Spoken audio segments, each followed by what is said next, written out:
Candyman, Candyman, Candyman, Candyman, Candyman.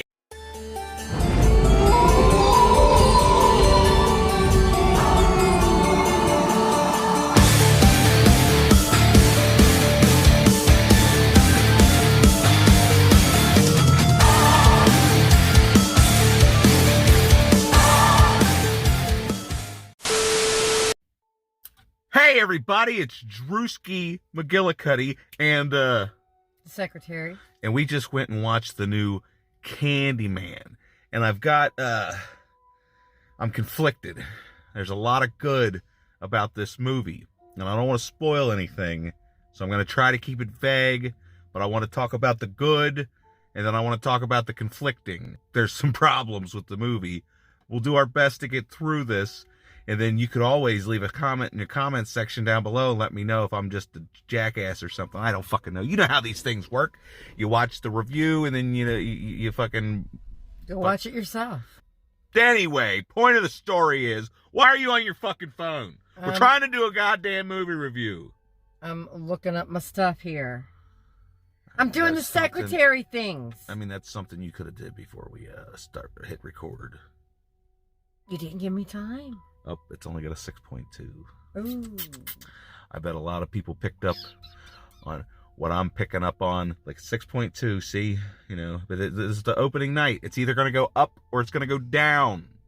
I don't know. I kind of think it's going to go maybe up. people saw it yesterday, because I feel like I've seen a lot of posts about people seeing this yesterday. Anyway, that's beside the point. Let's talk about the movie. So the movie revolves around this artist who is, doing art.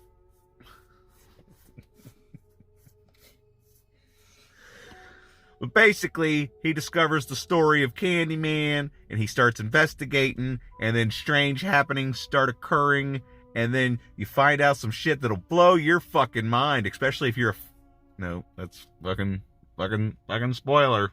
Fucking spoiler. Yeah. Anyway, let me just start out by saying the music in this movie is so, that's how you set the atmospheres, with some music like this. Like, throughout the entire movie, the score was just haunting and beautiful at the same time. So I'm a big fan of the score for this film. Also, the directing and the shot composition and all that shit, fucking phenomenal. Like, some of the shots in this movie were just almost breathtaking, even though a lot of it like the ghetto, and then there's a lot about ghetto and gentrification, and that's a main theme in the movie. But another main theme in the movie, and I hate to bring this up already, because like I said, the movie wanted to be the best it could be, but then it decided to also be racist, sort of like reverse racist. Like, example, pretty much only white people die in this movie, and all the white people in this movie are depicted as stuck-up, arrogant, or selfish, just bad cops. Like, all the cops in this movie are pieces of shit, and then the only other likable white people in this movie are gay. So either if you're not gay or you're not black, then you're a piece of shit, is basically what I got from this movie. Even though I thoroughly enjoyed myself for the most part, aside from I have to keep looking over at the secretary like, is this movie racist? Because why is it trying to make me feel like I should feel bad for something I never did or partook in?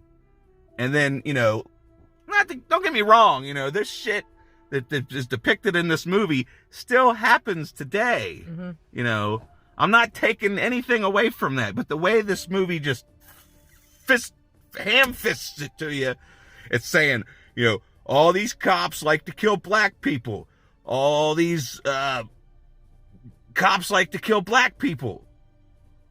And it's like, okay, yeah, there's other things that happen in the world too, but you don't see me going and making a fucking movie about a black guy going around fucking killing a bunch of fucking white people in a fucking... Actually, that's what this movie was, a black guy going around killing a bunch of white people.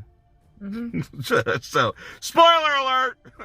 Now, there was one black guy that died in this movie, but he deserved it. But they're kind of trying to make you feel like all these white people deserved it too. And it's like, all they did was said Candyman's name in the fucking mirror. I did the same thing at the beginning of this review. Am I going to die now? Yeah. Oh my God.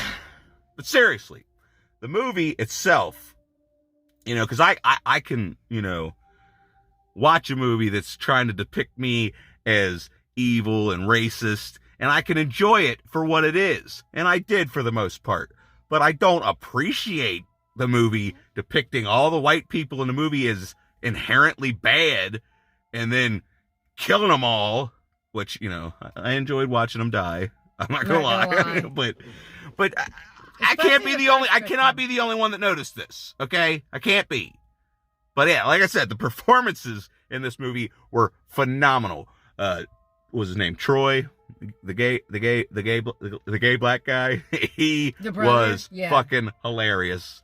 I loved most of his lines and his delivery, and then his boyfriend was funny too. He was the only likable white guy in the fucking movie. He had a very dry wit. I liked him. But see, I can watch stuff that I don't necessarily agree with and still enjoy myself. But like I said, this movie was just, what do you call it? What do you call it when you just, beat somebody over the fucking head with, if you're watching this and you're white, you're fucking racist. You're the reason for all this bad shit that happens in the world, when it's not necessarily true. Now, I know white people, they've had their fair share of fucking evil doings, but goddamn it, I think it's more of a human thing. Humans are inherently evil, unless you're not. It doesn't matter what the fuck color your skin is, okay? Keep that in mind and remember that. Now, all that aside, let's stop talking about the whole blatant racism on display here. Let's talk about the story. The story was fucking incredible. I loved it. I fucking loved it. I'm not, hold on, I'm gonna real quick. I'm not even necessarily the biggest fan of the original. I don't know. I've only seen it about 3 times, and I don't know if I was ever in the right state of mind while I was watching it. I don't know what that means, but I just, and I love Tony Todd. He's a national treasure. Yeah, but I just never really vibed with the original. And I felt this maybe was better than the original, minus all the, trying to make me feel bad for shit I didn't do. Anyway, go ahead. Can I talk now? Because, see, I did really, really like the original. But, I was the right age, the right demographic when it came out. Because that was my senior year of high school when that came out. And so, even that story, that still went through the, okay, here's the projects. Here's the bad things going on in the projects. Here's this terrible story of what happened because of race to this man. This is what made him this monster. So, it was all black and white back then, too. But, it did still have a good fleshed out story.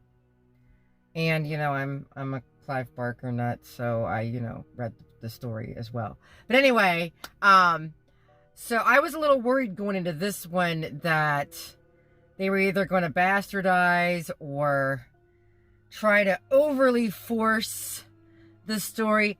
I really enjoyed how they wove the original. Spoiler alert.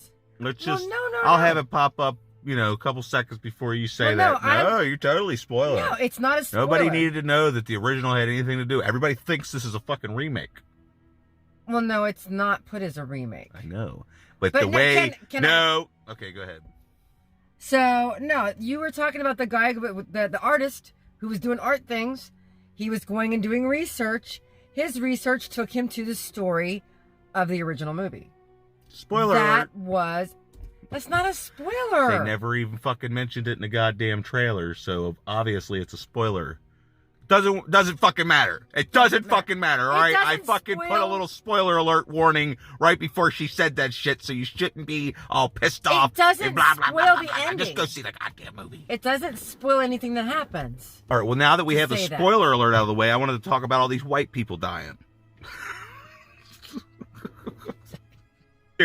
Seriously, like they went so far out of the way to only kill white people in this movie that there is the scene in the trailer where all the girls are in the bathroom and they're about to say Candyman 5 times into the mirror, and then what does the Asian girl do? She gets the fuck up out of there. So that way only white people die. And I thought that was, pretty clever. Well, While the little black girl sits in the stall like, oh fuck shit, what's going on out there? right. I was gonna say, yeah, there was a. And then it also had, the white people picking on her, and it's like, They did. They were real assholes to her. and like the other white lady that fucking dies in this movie, she was being a fucking bitch to the fucking artist at the gallery. And it's like, what the fuck? Like, all these fucking white people in this movie are fucking pretentious. That's not what real life is like. Maybe it is. I don't know, because we don't belong to the art world Yeah. that they were depicting in this movie. Whereas, I don't know. I just felt, I felt attacked the entire time I was watching this movie. Because see, in the original, But, at the same time, I enjoyed it. in the original, it was 2 women who were college students who were inserting themselves into this community, trying to uncover some great story. In this one, it's these people who are in this pretentious world, the art world, and I could identify with the 2 girls in the original.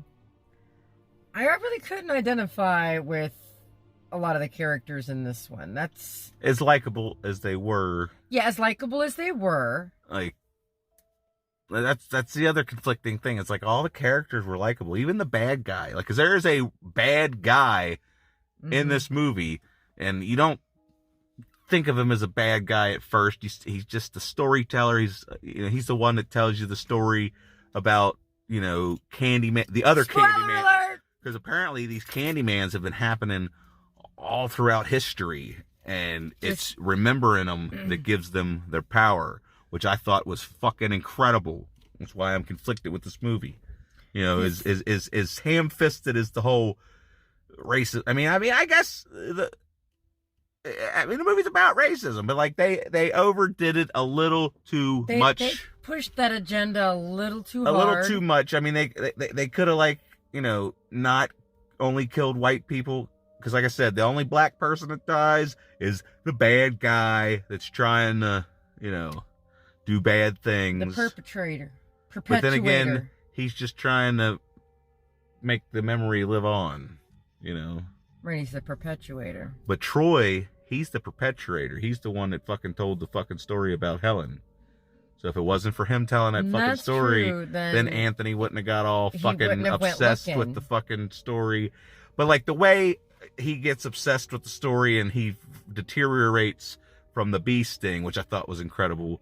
Like and the makeup effects were fucking great too. Yeah. But everything was great about it. Hell, maybe even the stuff that pissed me off. Maybe that's what the director was intending, was to make me feel like a piece of shit, even though I hadn't done anything wrong. I've never, done harm to anyone. Well, I don't think I did. There's the time I punched that guy, but he deserved it. But anyway, that's beside the fucking point. The point of the story is this movie is good, but it's also in your face about, it's not, I don't want to say politics. It's not political. I don't fucking know what the fuck's going on in this movie. But there's just something about it, Fucking not all white people are fucking racist, okay? No matter what this fucking movie wants you to think, not all white people are racist. That's true. Just not all black people live in the hood and talk with ebonics. I'm just saying, That's what people love about this channel. I'm fucking real. I don't sugarcoat shit because I got diabetes. Yeah. I wore my Blockbuster shirt. You know what I'm going to do? I'm going to start going around to all the places that sell movies. I'm going to stand in the movie aisle. I'm like, did you need help with that? I got my Blockbuster shirt. I put my name tag on. Anyway, that's fucking besides the point. Tag. It's hot as fuck in this car, okay? It was 100 degrees today. We need to get this air conditioner turned on before I fucking melt and turn into Candyman. I have to go to bed. Actually, I guess I'm not allowed to be Candyman because I'm white. No, you're not allowed to be Candyman because you're diabetic. That's true, too. You're not allowed to have candy. Anyway, if you've liked this incoherent nonsense. There's buttons and stuff. And then, you know, if I could bum $1 off of you so I could pay for my diabetes, there's it's fucking pointless at this point. I don't know. Nobody knows. Anyway, get the fuck out.